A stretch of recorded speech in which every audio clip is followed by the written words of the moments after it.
في حي هادي ومنطقة راقية جدا في القاهرة كانت في فيلا قديمة مهجورة من السبعينات. الناس كانوا بيقولوا إن الفيلا دي ملعونة، لكن محدش عمره قدر يثبت حاجة.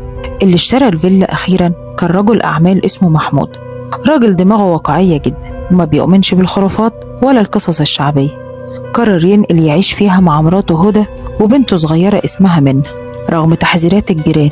في أول أسبوع كان كل شيء عادي جدا، بس ليلة الخميس الساعة 2:30 محمود صحي على صوت خطوات في الدور الأرضي.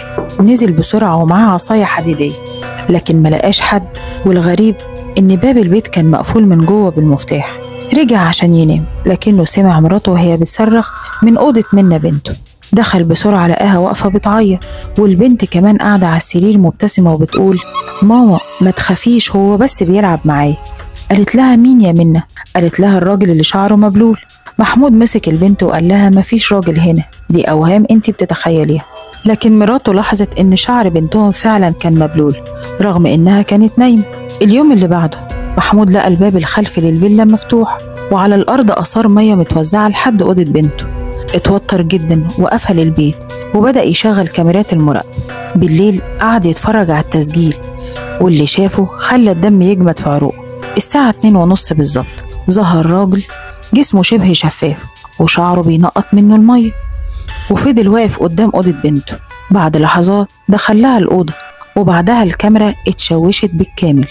محمود صحى مراته وقال لها: لازم نمشي من البيت ده فورا. مراته قالت له: طب والبنت؟ قال لها: هنهرب بيها قبل ما يحصل لها حاجة.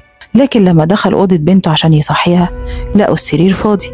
فضلوا يدوروا عليها في الفيلا كلها لحد ما لقوا باب لقبو قديم. فتح الباب، نزل محمود وهو شايل كشاف، وكان كل ما ينزل درجة كان يحس الأرضية تحت رجليه مبلولة أكتر. وفي آخر القبو لقى برميل معدني قديم جدا، ولما قرب منه سمع صوت ضحكة طفولية طالعة من جواه. كسر البرميل بالعصاية الحديدية اللي معاه، لقى مية سودة طالعة منه، وعلى السطح وش بنته بيبص له بابتسامة مخيفة. صرخ محمود هو ومراته، لكن الوجه اختفى فجأة والبرميل بقى فاضي. جريت مراته على فوق عشان تدور على بنتها. صرخت مرة واحدة وقالت له: تعالى بسرعة. لما طلع لقاها مرمية على الأرض، ووراها ظل طويل لراجل بس ما بيتحركش. محمود جري ناحيته بالعصاية وضربه بالعصاية، لكن العصاية عدت من خلاله كأنه دخان.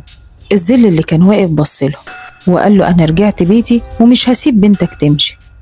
ومن بعدها الأحداث بقت أسوأ. الجيران بدأوا يسمعوا صريخ من الفيلا كل ليلة. الشرطة دخلت بعد بلاغات كبيرة، لكن لما وصلوا